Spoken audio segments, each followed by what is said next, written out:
নমস্কার বন্ধুরা, welcome to my channel. আজকে মন্টির রান্নাঘরে তৈরি হবে চিকেন ভর্তা।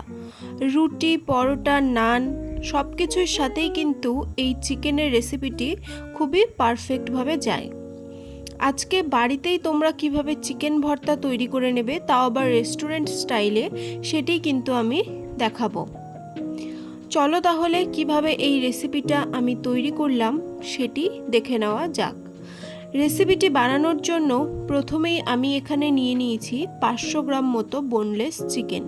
এই চিকেনগুলোকে আমি খুব ভালোভাবে পরিষ্কার করে ধুয়ে নিয়েছি। তোমরা এখানে চাইলে মুরগির বুকের মাংসটাও কিন্তু নিতে পারো। এইবারে একটি কড়াইয়ের মধ্যে আমি এই চিকেনের পিসগুলোকে নিয়ে নেব, আর এর মধ্যে কিছুটা জল দিয়ে কিন্তু আমি এগুলোকে সেদ্ধ করে নেব। এই সেদ্ধ করার সময় আমি এর মধ্যে কোনো প্রকার নুন কিছুই দেব না, নর্মালি আমি সেদ্ধ করব। ঢাকা দিয়ে কিন্তু এটিকে সেদ্ধ করতে হবে। এটি সেদ্ধ হোক ততক্ষণে একটি পেস্ট বানিয়ে নিই। তার জন্য একটি প্লেটের মধ্যে আমি 2 টেবিল স্পুন মতো চারমগজ আর 10 থেকে 12টা মতো কাজু বাদাম নিয়ে নিয়েছি।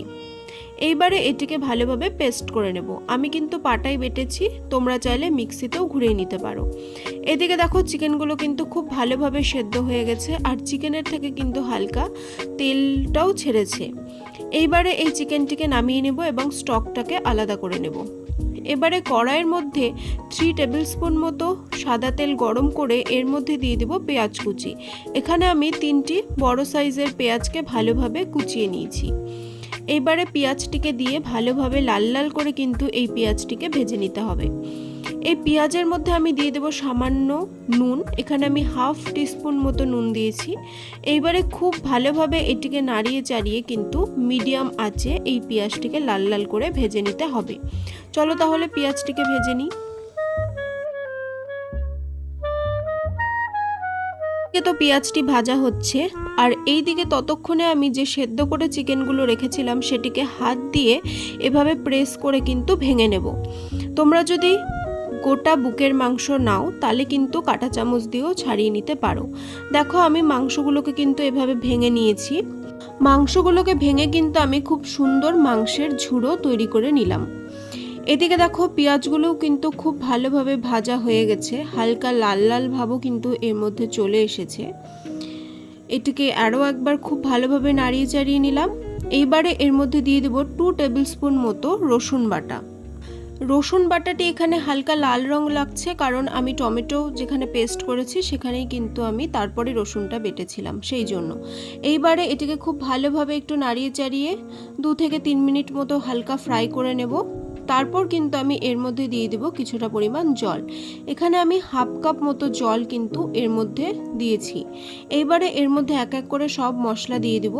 এখানে আমি প্রথমেই দিয়ে দেব 2 টেবিল স্পুন মতো আদা, জিরে আর লঙ্কা বাটা, মোটামুটি 10 থেকে 12টা লঙ্কা, 2 টেবিল স্পুন মতো জিরে আর 2 ইঞ্চের মতো আদা কিন্তু আমি এখানে পেস্ট করে নিয়েছি। এইবারে দিয়ে দেব 2টো টমেটো, যাকে আমি পেস্ট করে নিয়েছি সেটা।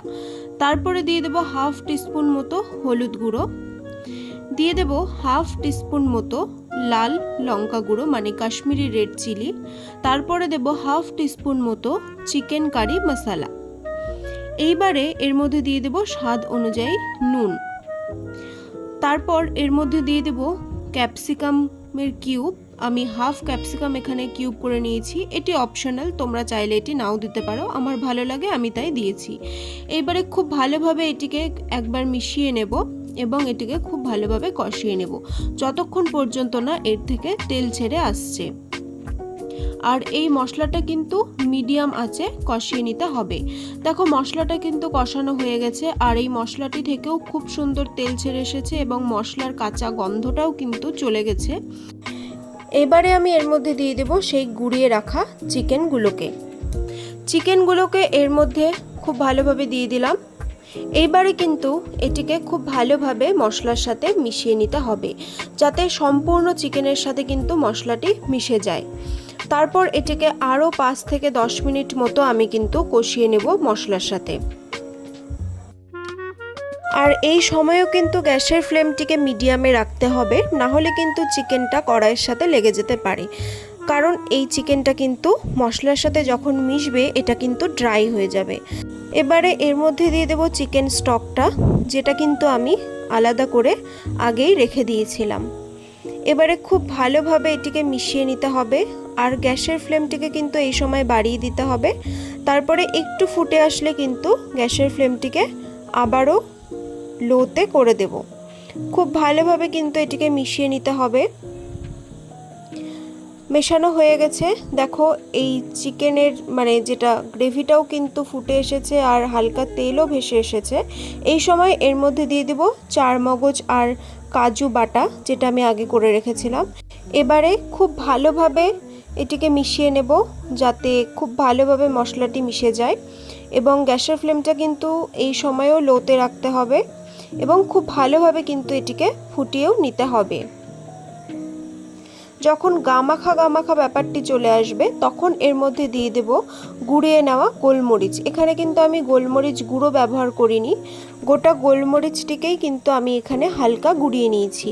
এবার এর মধ্যে দেব 1 টিস্পুন মতো কসুরি মেথি হালকা ক্রাশ করে দিয়েছি, আর দিয়ে দেব 2 টেবিলস্পুন মতো ফ্রেশ ক্রিম। এবারে এই সবগুলো উপকরণকে খুব ভালোভাবে আমি মিশিয়ে নেব। চিকেন ভর্তা কিন্তু প্রায় তৈরি হয়ে গেছে। এইবারে এটিকে নামিয়ে নেওয়ার পালা। তার আগে আরও দুটো উপকরণ কিন্তু এর মধ্যে দিয়ে দেব। চলো তাহলে সেই দুটো উপকরণ দিয়ে দিই। এইবারে এর মধ্যে দিয়ে দেব গরম মশলা গুঁড়ো, যেটা আমি 1/2 টিস্পুন মতো খুব অল্প পরিমাণেই কিন্তু দিয়েছি। খুব ভালোভাবে এবার মিশিয়ে নেব গরম মশলার সাথে এই চিকেনটাকে। আর তারপর আমি এর মধ্যে দিয়ে দেব গ্রেট করে রাখা ডিম সেদ্ধ।